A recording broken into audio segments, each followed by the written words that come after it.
Hello, welcome back to Lady in Wonderland. I am Ariana and I'm so excited for you guys to be here today. I had so much fun with this project, so let's just dive right in. So what you see here are a bunch of wooden peg dolls. I bought this bag literally, not even joking, 10 years ago. I needed like one or two for a project, and so of course my brain was like, yeah, I'll buy a gigantic bag because I'll find a use for them. And of course I didn't. Until now.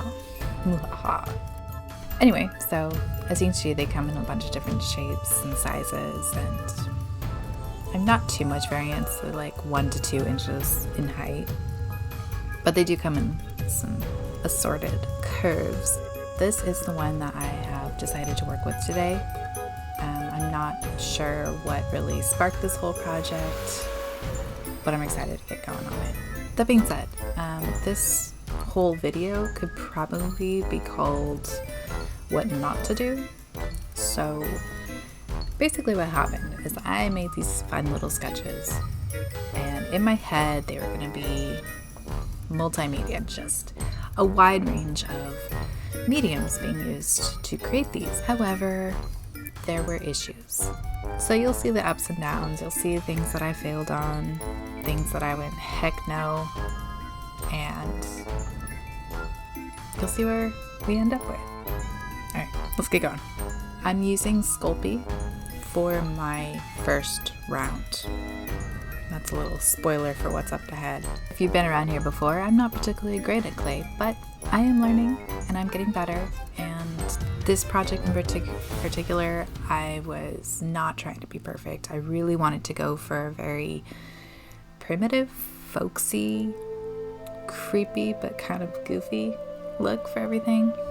Hopefully I achieved that. I think I did. So the eyes that I am using are ones that I made myself. I do have a tutorial on my channel, so I will link it up at the top for you. But you can also buy them on my site. I make them and sell them, so you can find some over there as well.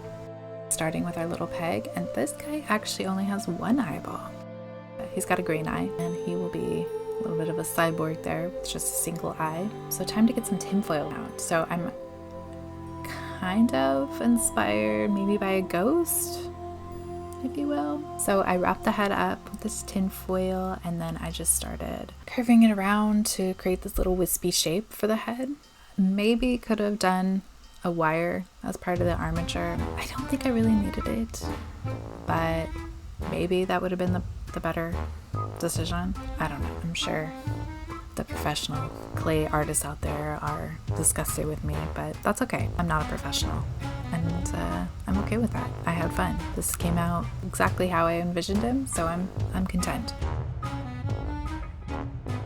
So I'm just rolling out thin pieces of the Sculpey. And in case you're wondering, I can't find my rolling pin anywhere, so I'm using another peg doll as my rolling pin. I don't recommend it, but that's all I can use right now because I have no idea what I did with it. Now, I did not want this to be smooth and perfect. I really wanted it to be very wispy, I wanted it to look almost stuffed like a doll. So I'm getting rid of the seams of it, but I'm keeping the lumps. Like, I want the lumps. Once that's how I wanted it, then I added the eye in. So that was more just kind of sticking the eye in and then adding the eyelid shapes around it. Then I added a seam. So there's a seam that goes from the very top all the way down in curves into a mouth shape. And it's kind of a deep gash. It's kind of covered in stitch marks. Now, the original concept for this, I did want to add thread into the stitch marks, but here comes the first of many problems with this little doll.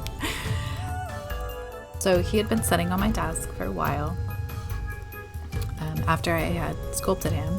It never occurred to me that his weight would overtake him at any point. He seemed totally fine. So I threw him in the oven to bake, and he fell over.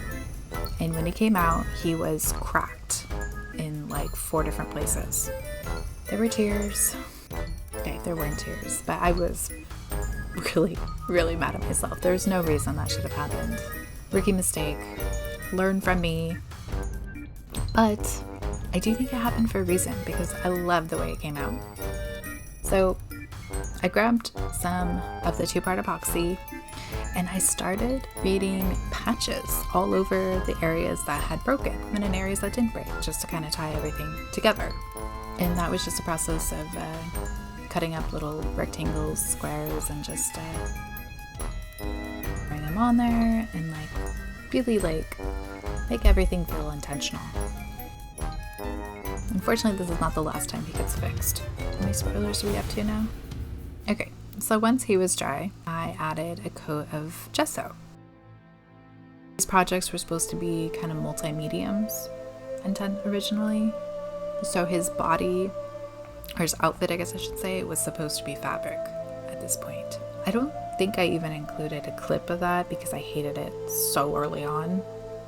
It wasn't even worth showing.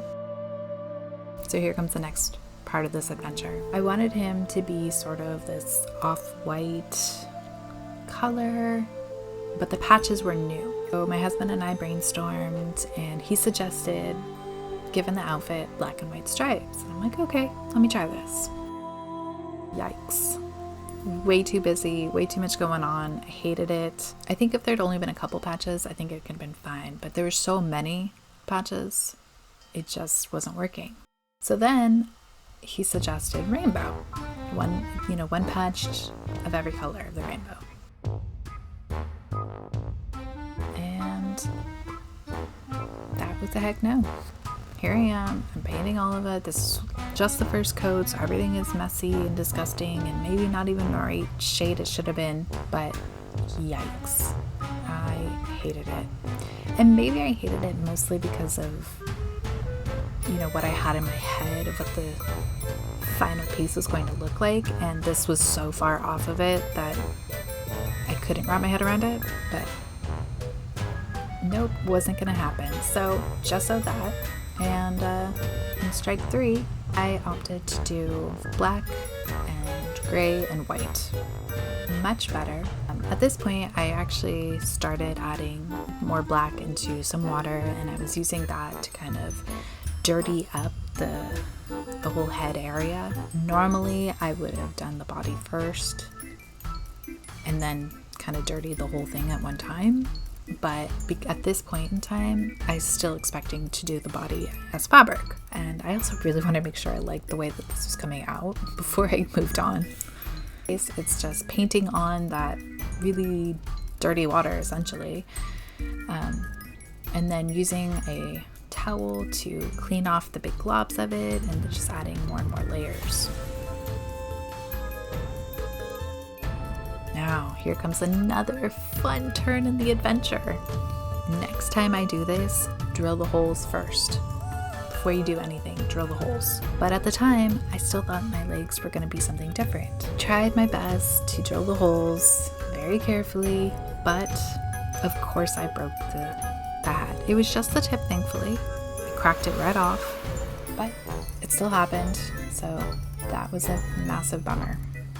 However, after I glued it back on, my husband said he couldn't even notice it, so I added another patch just to keep it safe, but thankfully it didn't seem to be too noticeable. So, and then it was about this time that I realized that I wasn't going to be doing the fabric body after all. The other problem I had with this particular doll was the head was so heavy. I really needed a heavier base, and also for the pegs to go a little higher into the body, and because of the head was already built, I couldn't do that. So I had a hard time keeping everything attached, and I ended up having to use the clay itself to attach the legs to the body. So I got the 2-part epoxy out again, and then I added some clumps of tin foil to the body so I could get the shapes how I wanted it, and then I just started adding that over. And this was hard to video, at least in a way that makes sense to you, just because at some point I did have to tear it all off to attach the legs to it and then start over. But it did give him a cute little butt. He's kind of got like wide hips and like it's kind of like that flared out sort of clownish style outfit, if you will. So I smoothed it out for the most part, but I wanted to keep some wrinkles in there and some lumps because it is a body and it is supposed to look like fabric. So I don't know if I totally pulled it off because, you know, I'm not particularly good with clay, but that was my intention. And here you can see where things are starting to get like wobbly because things are very heavy.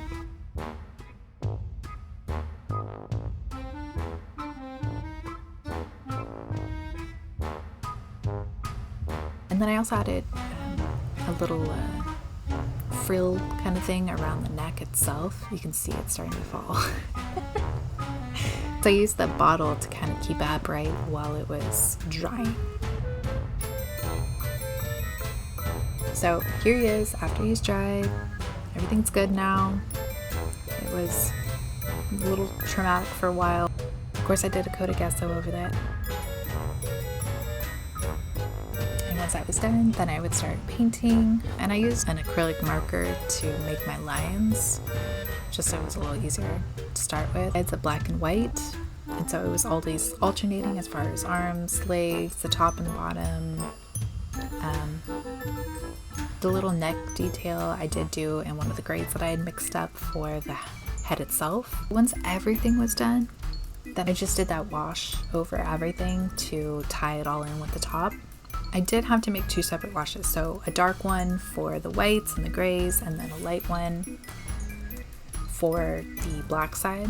And then as some final details, I painted the wood base gray, added buttons for the hands and feet, and then added some white poof balls to the outfit itself. And then I actually poured the dark water on those as well, just to kind of stain them up. Here they are in all their glory, and I love them. Oh my gosh. So this is Bonnie, and Bonnie's a little bonkers, okay? He wants to be friends with everyone. He has a tendency to run into everything, everywhere, all at once. It's a true talent for just bonking everyone in the head as he does it.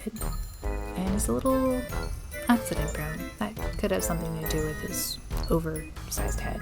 And that's led to a few patch jobs, and that's what we're gonna go with. But he's fun. I love him. He came out great. He came out exactly the way I had envisioned him, even though everything had changed and there were so many hiccups along the way. Oh my goodness. But they're all, you know, they're learning curves, and you know, it just shows why it's so important to kind of think through how you want to do things before you start, because there is an order to doing things, and I thought I had the order correct, but then I changed what I wanted to do, and that made a big difference in things, including a lot of self-imposed issues.